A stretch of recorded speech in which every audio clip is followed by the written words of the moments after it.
Welcome, everyone. Thank you for joining us for today's webinar. My name is Fatima Denke, and I'm now the Learning and Development Manager at She Geeks Out. We provide corporate training on diversity, equity, and inclusion, and run empowering, fun, and educational events for tech and tech-adjacent women and non-binary people and their allies. Today's topic is retaining talent in the workplace as it relates to COVID, which we have a pleasure of discussing with Patty Wilkinson, also known as Patty, so that's why I will call her moving forward. So welcome, Patty, and thank you so much for joining us. Thank you so much for having me. Thank you for everyone who's joined. I really appreciate the time you're allowing me to talk today. So thanks, everyone. Awesome. All righty. So a little bit about Patty. Patty is the Director of Human Resources and Talent Management at Roca.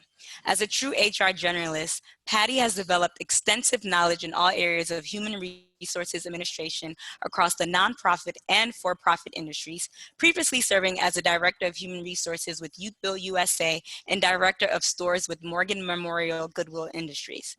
In her past, Patty has held leadership positions in human resources, social enterprises, and retail management operations. She has firsthand experience and expertise with creating HR processes, full cycle recruitment, benefits administration, performance management, and system implementation to provide communication and streamline the customer service for a global environment. So first of all, we are in amazing hands. Like just reading that short bio and then speaking with Patty and knowing what experience she's going to come in with today. Super excited to have you. Like I said, Patty. Thanks. Of course. All right. So before we get started, I want to do a check-in, right? We know that in this moment right now, we're in a very interesting space, and it's becoming habit for many people to do check-ins. One thing we do at She Geeks Out, we're always doing a question. The prompt might change in the beginning of our meetings. So because we're all part of this community right now, what I want to do is to share a poll that's going to pop up on your screen. And actually, I want you to just write it in the chat box, right? And I want to know how you're doing with this question. A friend of mine recently told me this question, and I want to share it with you. And it's basically, what is your internal weather right now? Right? And so if you were to describe how you internally feel in this moment, how would you describe it? Maybe you feel partly cloudy, clear sky, maybe the storm is brewing, maybe sunny or cold, right? So feel free to share in the chat box how you're feeling. I know for me, it's probably like clear skies, just because a lot of things that probably I didn't think about before are now beginning to matter, not just in the workplace, but also in my personal life. So feel free to share that in the chat box. And as you all are sharing, I hope that you take this with you, because I think it's really important now more than ever to pay attention to how we're feeling, how our internal weather may impact our relationships with family, friends, and colleagues during this time. So thanks again for all of you that are going to participate and share. And I want to check in with you, Patty. How are you? What's your internal weather looking like right now? First of all, I love all these answers that people are putting up in the chat box because I'm feeling the same. Just really feeling like a bit of New England weather day to day. It's always changing, but I'm really trying to focus on the sunshine that comes through the clouds and the downpours. Had a very bumpy morning we can get to later on the call. But yeah, just really trying to make sure you're focusing on the sunshine, guys, no matter what the weather is. So I hope you do too. Yeah, thanks so much. Thanks for leading us on a positive note. And we want to hold space for the range of emotions or weather, I should say, right? So a lot of folks are saying partly sunny, but we got some clouds in here. Haven't seen anybody say anything about storms, but partly cloudy with occasional wind, gusts, and rain. I see a nor'easter in there. Oh, I see that, yeah. This week, if you're tuning in from Boston, we apparently had like a snowstorm this weekend. Don't know what that's about, but thank you all for sharing, and I hope that you can take this question with you for your next team meeting, for example. All right, so thanks for sharing, Patty. A lot of what we're basically feeling, like you mentioned before, is related to the fact that we are currently experiencing a pandemic, right? So we can't talk about retaining talent without addressing that. But before we even do that, can you, in your own words, define what retention is or what it means? Sure. Retention is the ability for an organization to retain, or not to use the same word in the definition, right, but to keep its employees. The use of strategic, intentional actions to ensure engagement and development. you can test your actions, basically when the market is good, right? And there's a lot of competition. But now, even now is a great time to kind of get your baseline planned out, and how you're going to keep your employees engaged. Awesome. Thanks so much for that answer. And so as we continue talking about retention, I want to see what our audience is currently facing, right? Like, what has your workplace done before? So you mentioned like before, when things are much more competitive, you can sort of test and see how you're doing with retention. But when there's a crisis in play, there's other things and other factors that you have to consider. So I'm going to go ahead and put up 2 questions on a poll. So hopefully you'll be able to see them. And I'll read it out for people who don't have access to seeing this. So the first question is, when it comes to retaining employees, my company is it great at it? Is it okay? It depends, depending on a given day or time, or not so great.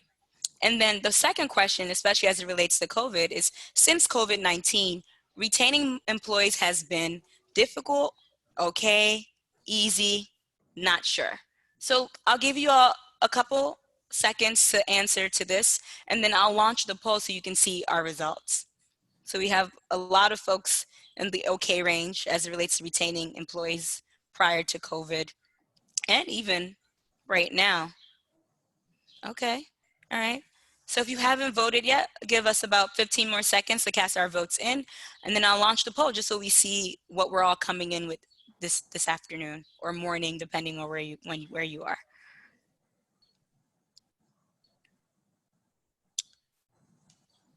All righty, so I'm gonna go ahead and end poll, see what people said. So I'll share the results so you can see where people are coming in. So Patty, as you can see, with the first question, it seems like a lot of people have been doing an okay job to retain their employees. And then it seems like there might be a little decrease as it relates to COVID, but still people are doing generally okay as it relates to retaining employees. Is there anything you want to say to that or react to what you see right here? I think COVID-19 brings an extra layer of complication. We're in it right now. It's high emotion. I think maybe doing this poll again after COVID-19 has kind of resolved itself, it'd be interesting to compare what thoughts are. I think that when you're in it, it's hard to see. But again, hindsight, right? Yeah. And again. For sure. Thank you for that. And thank you everyone for participating in that short activity. So in your years of experience, right, being in HR and talent management, what part of the employee life cycle would you say is the most important part as it relates to retention, and why? Great. It's a great question. I think onboarding is honestly the most important thing. Engaging employees in their first day is so important, and keeping that engagement going. There's so many layers to it. I'm sure you've all heard of them. One is the enjoyment factor. So saying, I love to work here. Everyone welcomed me my first day. Everyone was so nice and helpful. Everyone knew who my name was before I even, saw them or was introduced to them. That's like one small thing, but it goes a real long way. Sense of purpose. I'm making an impact. The organization I work for does really good work. And understanding the values and the mission of the organization and communication of that to your employees is huge. Also, role modeling your values is huge. Then there's like the recognition part of this. And this is all part of onboarding. It's all part of the engagement, right? Recognition that I appreciate yous, especially now, the thank yous. I noticed you did this, and you don't have to be someone's supervisor. I think as a group, we can all notice when people do good things, and to give each other a pat on the back, even when it's not called for, is really important. Because again, you're role modeling your values as an organization, right? Enhance advancement opportunities. having structured supervision conversations, discussions, providing challenging projects, not just a task list, and making sure that it is two-way, that your employees having something to say about what their growth looks like and what they want to do. And then identifying and providing professional development skills is really important. And then I think the last thing to just note is just the sense of belonging. I know that when you're onboarding someone, it can be very lonely. I mean, you don't know where the bathroom is. You don't know where like the place to go eat is. Where do I put my purse or my backpack? So just having those even like small details. So partnering them up with a mentor or a buddy, and having the opportunity to collaborate outside your department and within the organization. Those are all really key things to the onboarding process. I think are really important to retaining your employees, is like really just like accepting people with open arms and being inclusive and making sure that they're part of the team. It can be really hard because you have work that's going, and it's hard to introduce new people, but I think just making a real effort in that area will go a long way to employees and making them feel like part of the team. Thanks for that. And I appreciate the examples you gave. And really, I think the key thing that stuck out to me is the onboarding piece. We're currently working on rolling out work and a mini course around onboarding, right? And especially right now, you know, a lot of people aren't necessarily being onboarded in person because of what we're currently going through. But we have to keep in mind that while a lot of us might have the luxury of working from home or working remotely or working virtually, whichever you prefer to say, there are a lot of people that are still essential workers that have to go into work day in and day out, right? And so I appreciate you merging the two into that conversation where it's not just people working remotely, but also people who have to go into work as well. Mm-hmm. And so to that end, the flip side is, what do you think people have a hard time, why do you think people have a hard time retaining employees? And from that, what are some of the factors that contribute to turnover rates? Oh, this is such a such a hard question, but in most cases, I would say organizations have a difficult time retaining employees because they've not focused, or this is like the part that's hard, is they've lost focus on employees' engagement needs for a number of reasons. It could be COVID-19, it could be other things, you know, things of just trying to keep your business afloat.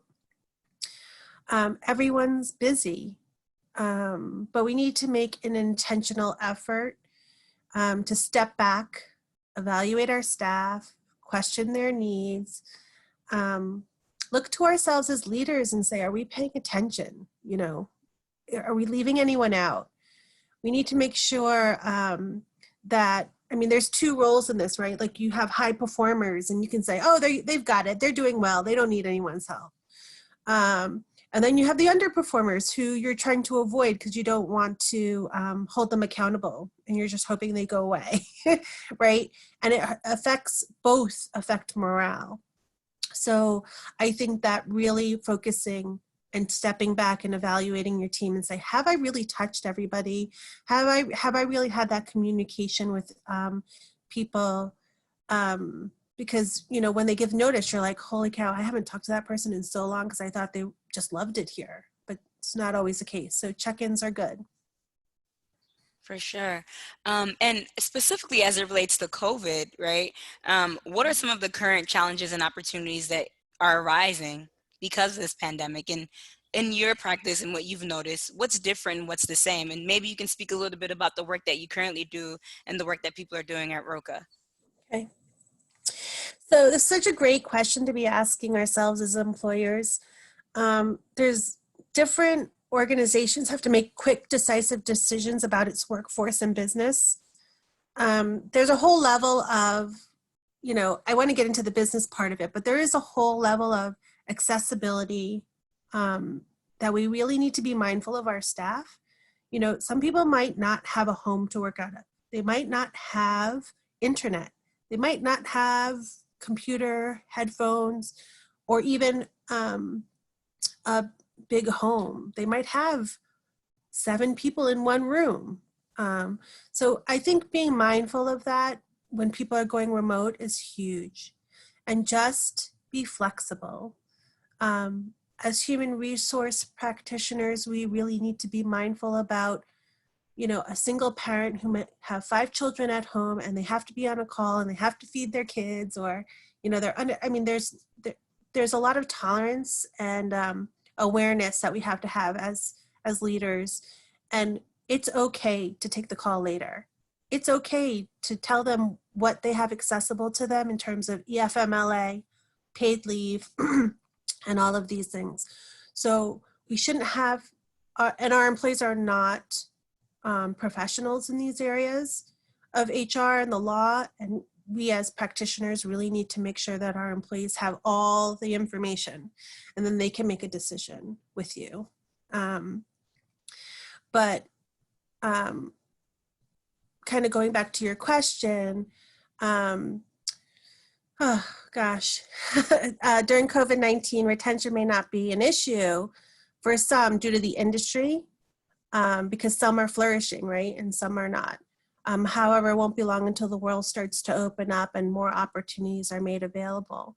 So employees are looking over their shoulders. They're looking at what their employers and how their employers are treating their employees.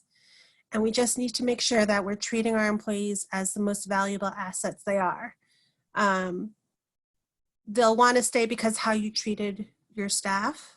And again, they might not be scared for their job right now, or they might be staying in it because they can't apply for another job right now because there are no jobs, right?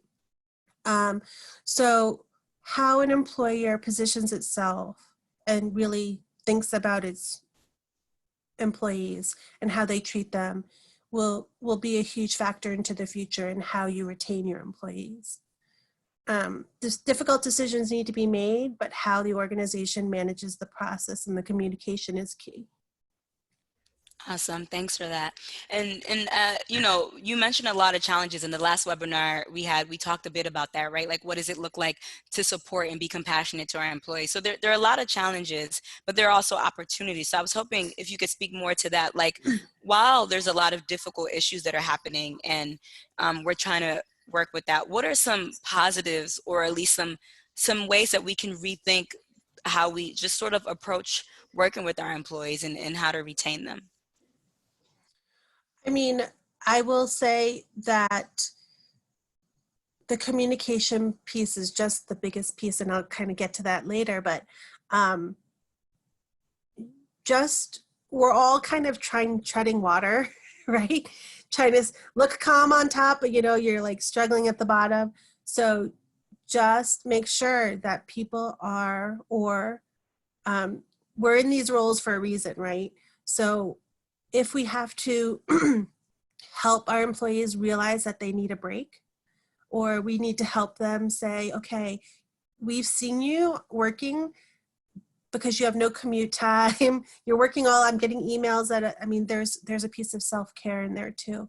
So, but like I said, I can get to that later, but I think that there are some things that we can recognize ourselves to communicate to our staff, so that people are taking care of themselves. Yeah, for sure. Employees notice, right?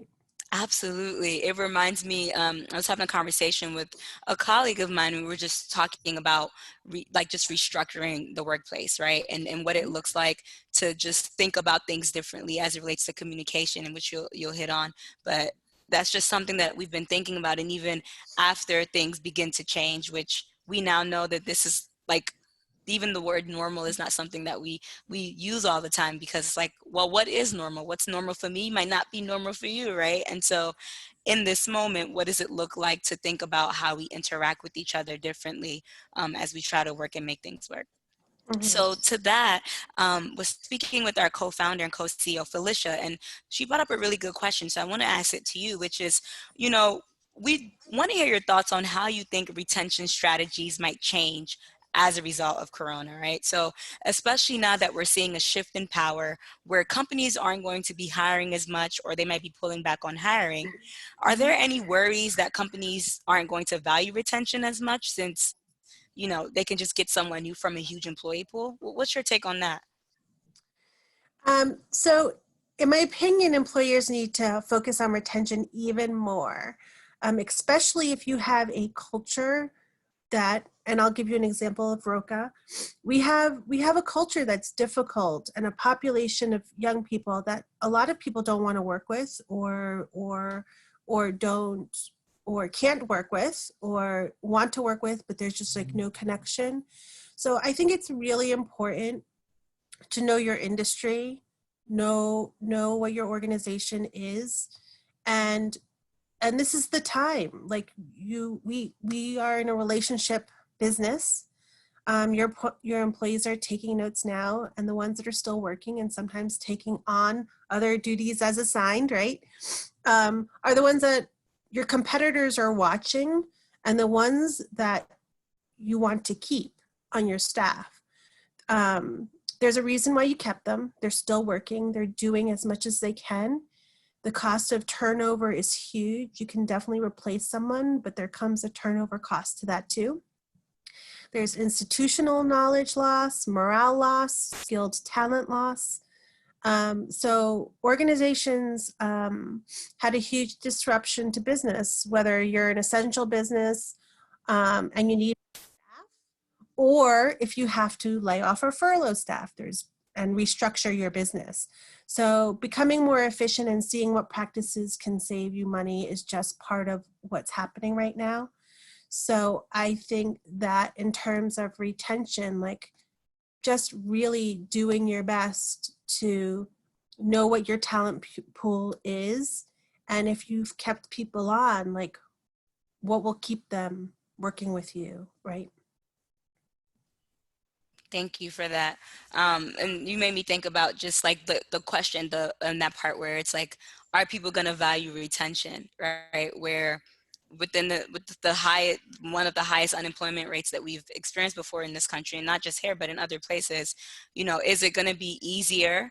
Our companies not going to have to worry about it? But your point around saying like, it costs, right? Regardless of whether you worry about it or not, there are consequences for that. And I think when we first started talking, you were mentioning to me that now more than ever is the most important time to treat your employees with dignity and respect, right? Because in the long run, it will reflect on your company, your company's brand. And that's something that's hard to erase based on what people say about your company, how they were treated during this moment, and further.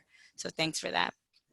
All right, so we're moving towards our last question, and we're going to talk a little bit about layoffs as well, because I think it's important for people to recognize that, like, as much as you try to control for voluntary retention, or turnover, I should say, sometimes things will happen. So we'll talk about that a bit as well. But if you all have questions right now, feel free to start putting them in the chat box so we can start processing them and answering them for you.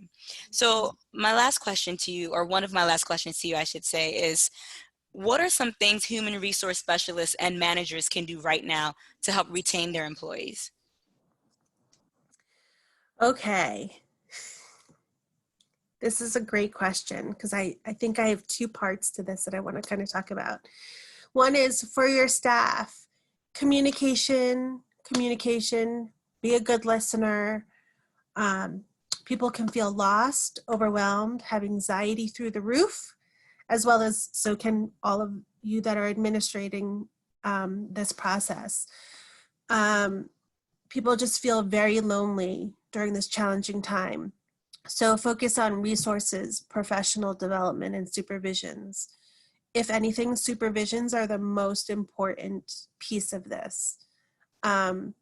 Be flexible and understanding as leaders. And just as examples, good leaders will understand when people need time or they need flexibility. So suggesting supervisors schedule meetings at the end of the day and then give the time back for the employees to exercise or eat or spend time with their family or loved ones. Remind people to stop working at certain times, because again, we're all kind of sitting in our offices now all day long. Just be mindful of when people are working. And remind them to drink water, take care of themselves, and remember that we're all human and we're doing our best, right? It goes a long way. And then I would say for the actual administrators of this, managers, human resources specialists, I just want to take the time right now to appreciate you all for your hard work. It's such a crazy time and you're all doing a good job. Remember to take care of yourselves too. So, whatever you need, do what you need. Talk to your supervisors and let them know. I gave some suggestions about the meetings and giving time back to you. But really, take care of yourselves and know what your limits are. That's really important. I think that's really what I want you all to know from at least from my point of view in my seat. Yeah, for sure. Thanks so much for sharing that. And I think, it's so important to surface that. I know a lot of us have probably seen it on from articles or social media, but it's something that we don't often think about. And so I appreciate just you coming from that perspective. And you mentioned it earlier when we were talking the human perspective, to remind people that it's okay for you to be compassionate to yourself and to others, and to give that Right. grace. And with that said, we recently actually just did a short blog post. Well, it's now a series where we sort of reflected on our daily routine, right? What does our daily routine look like as it relates to working in the workplace, but also just on a day-to-day? Because what we find is that a lot of times we're not even moving out to outdoors, right? We're staying in. And so how do we make sure that if we are working remotely and we're a manager or HR specialist, what are some bits and pieces we can sort of include to give people a break, like you mentioned earlier, or being cognizant of that parent that has 5 kids and is a single parent. So to that end, in the event that someone has to sort of send that email or have that conversation with an employee as it relates to, okay, we wanted to keep you on board, but due to what's currently happening, unfortunately we can't. What would you say, how should that person go about it? I know we talked a bit about you processing that, so would love to hear what are some ways we can approach that. So we went through the process, and I don't know if there'll be lots of questions coming up in the chat box, but if anyone has questions on how to lay off or how to communicate a furlough, I'm happy to talk about it or address it. We had to make some really difficult decisions in our organization about furloughing and then laying off staff.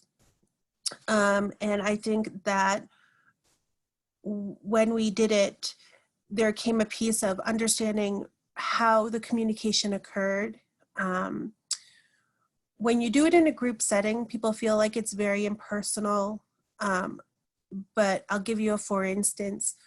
If you do it in a group setting, just based on the number of people, if you have a lot of people and it's just impossible for you to communicate one-on-one, is to get people the facts and the information first. And then that relationship piece can come in after. Call them after the call, have a conversation. But although people won't like how they hear it, it's better to hear it in a group setting and have all the facts than go and get a text from a coworker saying that you were laid off or that you were furloughed. It's just not, again, in hindsight, they'll probably recognize yes, okay, that's the only way they could do it. Everyone's emotions are high. Everyone's feeling very, very uneasy. And as much ease or comfort you can give your employees in lots of different ways, like a couple suggestions that we had, they, again, really go a long way.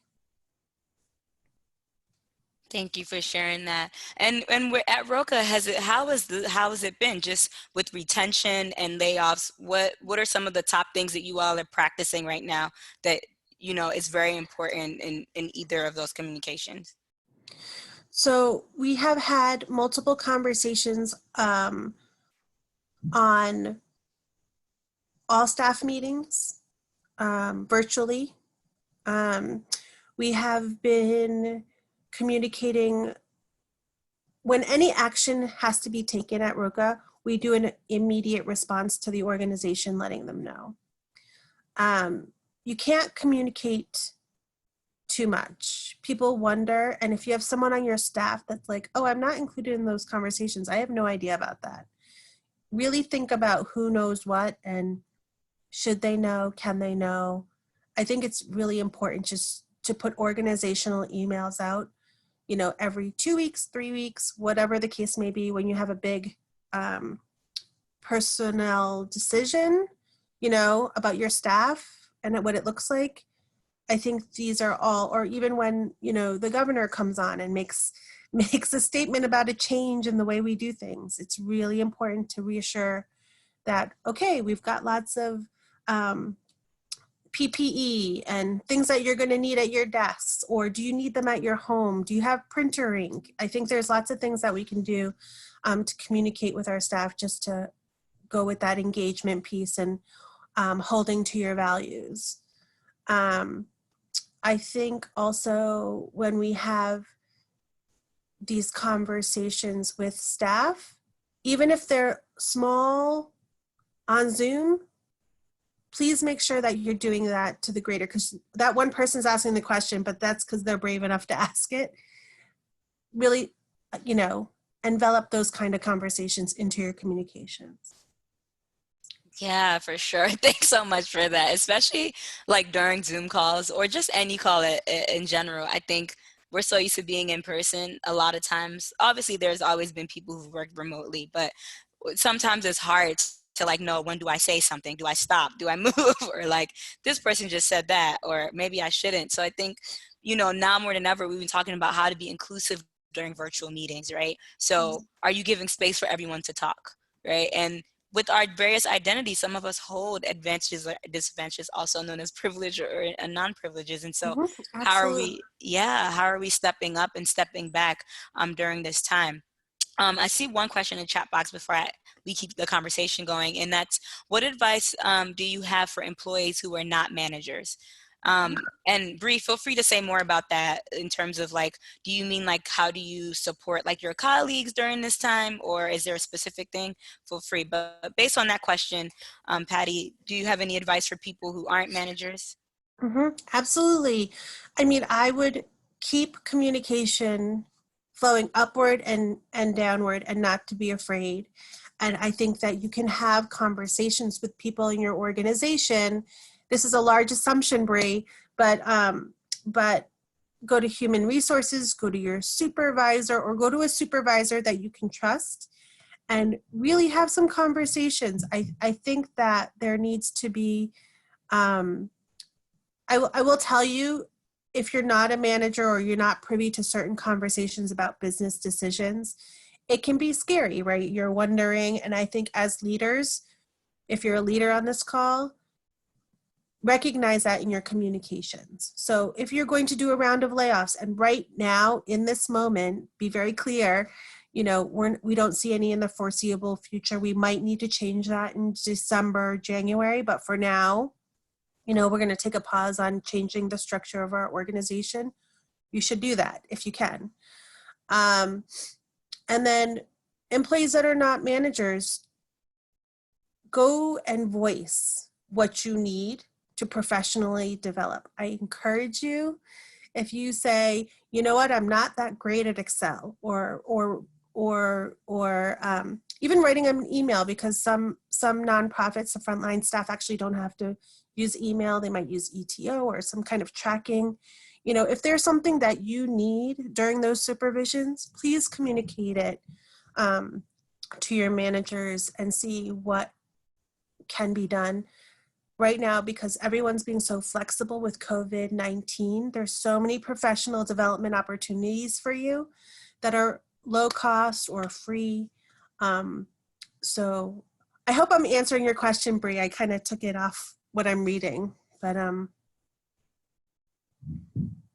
Yep, Bree says you are. So that's good. amazing. Thank you. Yeah. I think it's just helpful because even myself, as like, we have a really small team, right? And so even though some of us might have like manager titles, there's not necessarily a person that we're managing, but we're really thinking about, well, what does it mean to sort of restructure the way we even do work, or like the work that we're putting out there. So if you are a client facing type of org, and I want to hear more from Patty about Roca, because I know when we first talked, we were talking about people who still have to go out and support some of the parents. So I would love for you to share that. But before we get to that, we've been talking about what does it mean for me, myself, like for the work that I'm putting out there, whether it's a blog post or whether it's our messaging through social media, right? And so how are we engaging with people more, right, through social media? Are we sort of hanging out through book clubs, for example, or virtual movie night, or whatever the case may be? I know everyone's probably going through virtual fatigue right now, right? Mhm.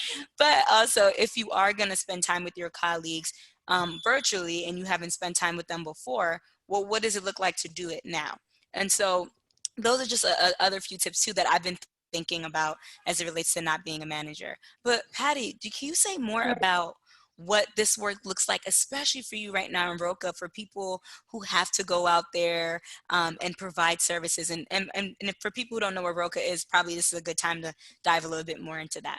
Mhm. So, Roca is an organization that serves young people. We are located in Massachusetts, in Lynn, Chelsea, Boston, Springfield, Holyoke, and Baltimore, Maryland. Um, we go out and do outreach, and no one's coming through our door to receive services. We actually have to go out, work with our local community members, police, law enforcement, probation, and we find our young people, we build relationships with them, and we are trying to um, provide them their basic needs, right? So we want to make sure that they have shoes to go to work, or even just shoes to wear, possibly food. We try and at some point give them programming. We try to work with them to change their behaviors so that they're not always in this, fright, flight, trauma driven action mindset. We call it CBT. So CBT is out there, but Roca uses CBT, and we have our own model. But And what does, really quickly, what does yeah, CBT stand for? cognitive behavioral theory. Awesome. So then we have our youth workers, our crew supervisor, all going out into the community. And we've had to change that, right? It's all about relationship building, going to their house or meeting them where they are if they don't have a house. So we go out, and we've changed how we do this. We do it via FaceTime. We've actually provided young people cell phones if they don't have a cell phone, so that they can communicate with us to receive programming. We have provided meal kits, I think over 300 a week, we serve young mothers and young men, by the way. And we provide meal kits, diapers, basic needs to people to make sure right now they can. We're doing our best during COVID. We're not going out. We're doing the 6 feet social distancing. We're wearing masks. But we are keeping in touch with all of our young people to ensure that they're getting whatever they need right now during COVID. So it looks different. It's probably going to look different for a while, but the young people know that we're there to support them, and that's the biggest thing. Ah, that's amazing. It's just so much gratitude for the work that you all do in Roca, because I think, we have to realize that there are people that need services, right? And like without the work that your folks are doing over there, it'll be really hard for them. I was recently, we shared in our newsletter maybe a couple weeks ago, but one of the people that I live with, her company sent her household, which is funny because it's just, she's single, but it's just like they didn't assume, they just sent like a pack of gloves and a pack of masks and hand sanitizer and hand soap, not assuming that she has it or not. But because they were in the financial position to do that, that just makes it just a bit easier for someone where you're working, because you feel valued, right? You feel like your employer or your manager or your colleague cares about you. So in our last webinar, or 2 webinars ago, we even talked about what it looks like to even send like maybe a gift card to someone or a care package saying that you're thinking about them. And it doesn't necessarily have to be your manager. It could be your colleague. So Bree, to your point, but anything that we can do to let people know that we know this is a hard time, and we value your work, we value, and we want to keep you on board. Yeah, we just recently had an all staff. It was all staff, Massachusetts, Baltimore, on a call, a Zoom call. And it was great. It was not about learning. It wasn't about anything really heavy. It was like a gratitude call, and we made a video for our whole staff to watch. And we asked everyone to submit pictures and videos of the work that they were doing, and then we played it for everybody on the call. And that was it. It was like a gratitude call. So it was wonderful. The staff really appreciated it. It kind of brought you back to missing everybody. You can see people like doing that on the call, but it was great. It was great. And I think that's just like another way of like just ensuring that you're caring about the people, and noticing the work that they're doing. So it was great. That is so amazing. Also, no one ever mows the lawn, everyone. So if you hear lawn mowing, that's what's happening in my background. So we're embracing this difference.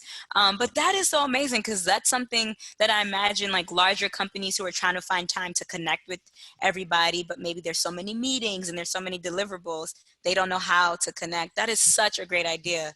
Thank you so much for sharing that. It was great. And your dog is really cute. Oh yeah, it's my roommate's dog, and the dog name is Numa, and she just licked my finger.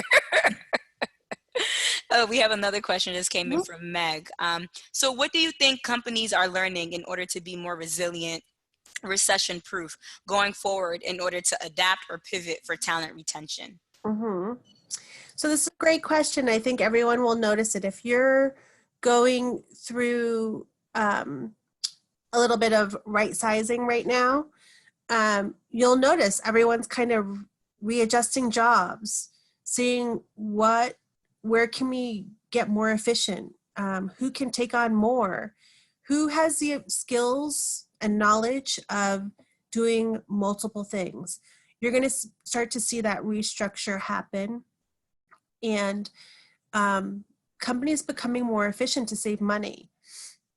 I don't know about recession proof. You hope that everybody, I mean, we've been through some recessions. You hope people are saving and doing things to not waste. But there's always that period of growth where the economy is awesome. You build up to scale, and then, I mean, no one could have ever predicted this. So you hope that the business decisions that you're making for your future are the right ones. And again, you'll start to see a lot of that restructuring happen, is my guess. I can see it already in a lot of companies. And this is the time. I don't know how many of you are actually working or not working, but reinvent yourself. Take time to professionally develop yourself if you're not at work. Even if you are at work, ask your supervisor, can I do this? Can I do this? It's a great time to kind of take a step back and know what you need to do to prepare yourself for that resilient, recession-proof future, because you want to make yourself valuable. Yeah, that is such a great question. And it's a question, I think, as you mentioned, like some of the things are surfacing, but a lot of it as well, we're learning each day, right? And to your point that you mentioned earlier, us doing this maybe 2 months from now, the conversation might look a little bit different, or the answer to that question might look a little bit different, right? And so it's so important to really start building these structures, especially as it relates to diversity, equity, inclusion. I've been having a lot of folks sort of ask me like, well, what does it mean to do inclusivity work right now, inclusion work right now, especially since you don't have that face-to-face, or how do you show to your colleagues that you care? And I think right now it allows us to realize that, the things that we weren't focusing on before, we should have probably already focused on, right? Because now Sure. we don't know, like if you were a manager that didn't have a great relationship with your employees or your supervisees, for example, now there's is an even bigger disconnect, and you have to be more intentional. So I think while a lot of us are physically distancing, it's forcing us to be more intentional if we do care about the long term, right? If we do care about talent retention. So I think resilience is being built through relationships, as Patty brilliantly just mentioned. Um, would love to hear from other folks as well. Like, even if you don't have questions, feel free to put in a chat box what you all are currently doing, because a lot of you in the beginning said that as of right now, prior to COVID and during COVID, your company has been doing an okay job, to retaining a lot of the employees. So feel free to let us know what are some things that you've seen in your company, whether currently or in the past, that's sort of helping with retention. And someone just asked me privately, yes, this will be recorded. So if you RSVP, you'll get the link and you'll be able to watch the full video. So thanks for your question. Awesome. All right. So as we are Thanks wrapping, everyone for your questions. yeah, for sure. We have a few minutes. As we're wrapping up, I wanted to share, because we talked a little bit about layoffs. I wanted to share this link with everyone. And I was talking to Patty before everyone got online, where the truth is, while we're probably doing okay with retention, things might look very different in the near future. And so in the event that you have to communicate, Patty has already given us a lot of tips of what that communication will look like.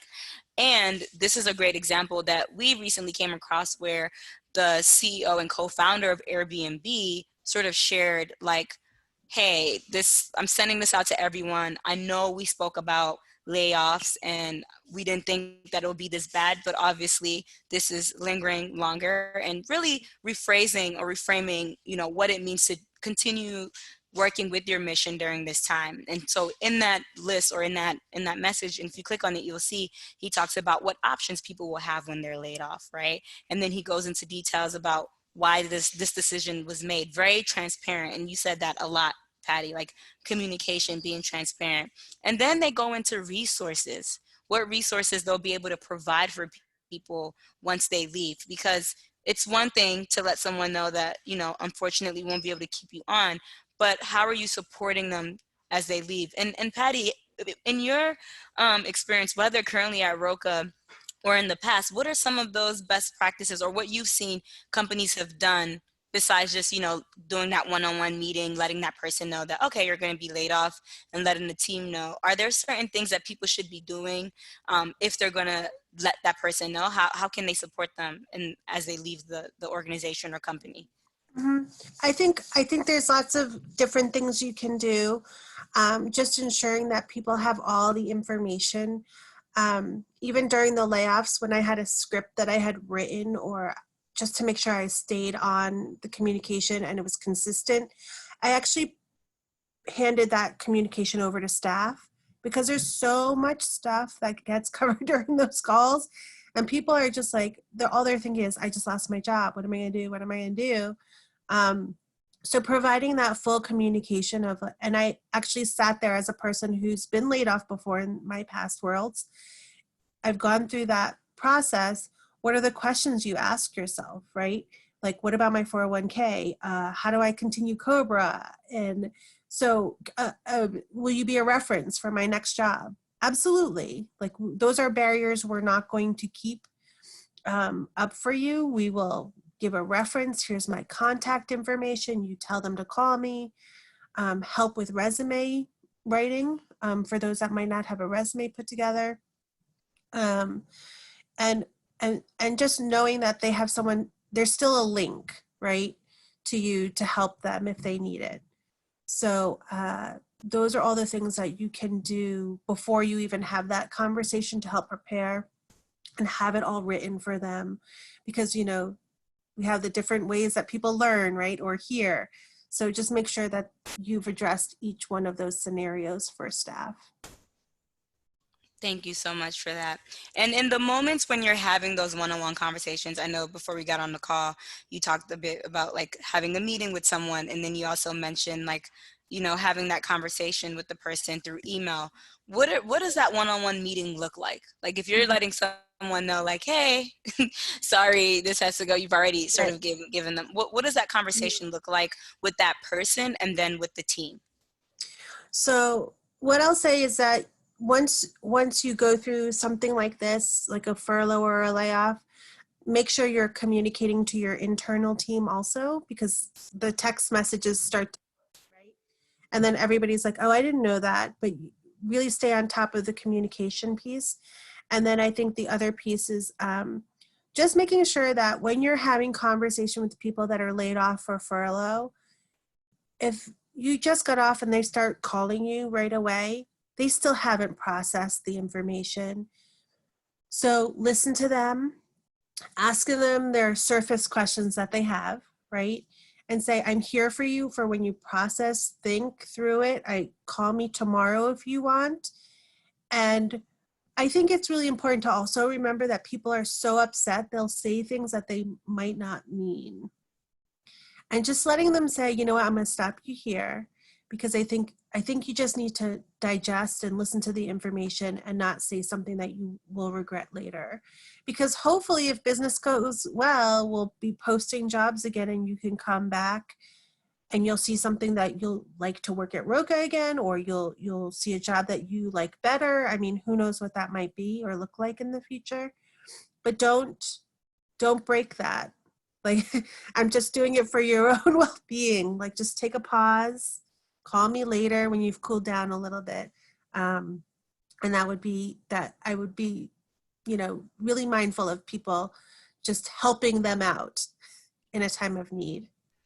Yeah, that's so human-centered. It makes sense that you're in HR, but just listening to you say that is so amazing, because it is true. It's a hard thing to swallow when someone's letting you know. I mean, money is what allows us to do a lot of things, take care of ourselves, our loved ones, people around us. And so when you don't know what's going to happen, it can be scary. And I think obviously giving someone the opportunity to sort of reflect first before you even mention it to the team, because like you said, if you decide to just say it and you don't do that one-on-one, text messages, emails, whispers, go Right. around. Yeah. And so I appreciate Absolutely. you naming that and letting someone know that, like, you have the right to feel how you want to feel, and this doesn't mean this is the end. Things can change in the future, and being very transparent about that. So thanks for that. Also, I think I just got a shout out from Scott for you, where Roca is so lucky to have Patty carefully navigating our org through these challenging times. Her guidance has been rock solid and careful. So thanks to you, Aw, Patty. Yeah.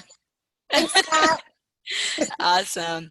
So we're wrapping up now. I appreciate you all for tuning in and staying with us. Patty, thank you so much for your time and for sharing your knowledge with us, right? If you RSVP'd, we will send you the recording of this webinar, as I said before. And as always, we'll continue to provide you with amazing content, experts, and opportunities for us to learn together. And please stay connected. We'll continue to have these conversations, COVID related or not. But if you want to go to more of our events, whether it's our webinars or our DEI meetups, it's a great time now to subscribe to our newsletter. So you can do that by going on shegeeksout.com, and then feel free to follow us on social media platforms, which is She Geeks Out on all the platforms: Instagram, Facebook, Twitter, LinkedIn. All right, I think that's it. Do you have any other parting? Can I add one more Yes, thing right please. before we leave? Mm-hmm. I encourage all of anyone who's in a leadership position, especially HR, because there's kind of that administrative part of doing this whole thing. If you have questions, if you have insight to help your fellow HR partners, I know it's so easy to hold things so tight to you when you've created them, but I will say that this is the best time to share and network with people. It's so hard for everyone because it's ever changing. Collaborate with each other and just really make sure that you're helping each other out. Okay? So important. So I'm glad that you mentioned that, because I think that's a really good note to end on. Patty, you've been amazing. It's been a pleasure talking to you this Oh, you're afternoon. the Yeah, best. you are Thank the you. best. Of course. Everyone else, I hope you all have a good week. And like I said, stay tuned for future talks that we'll be hosting. Thanks again, Patty. Thank you, everyone. Bye. Bye.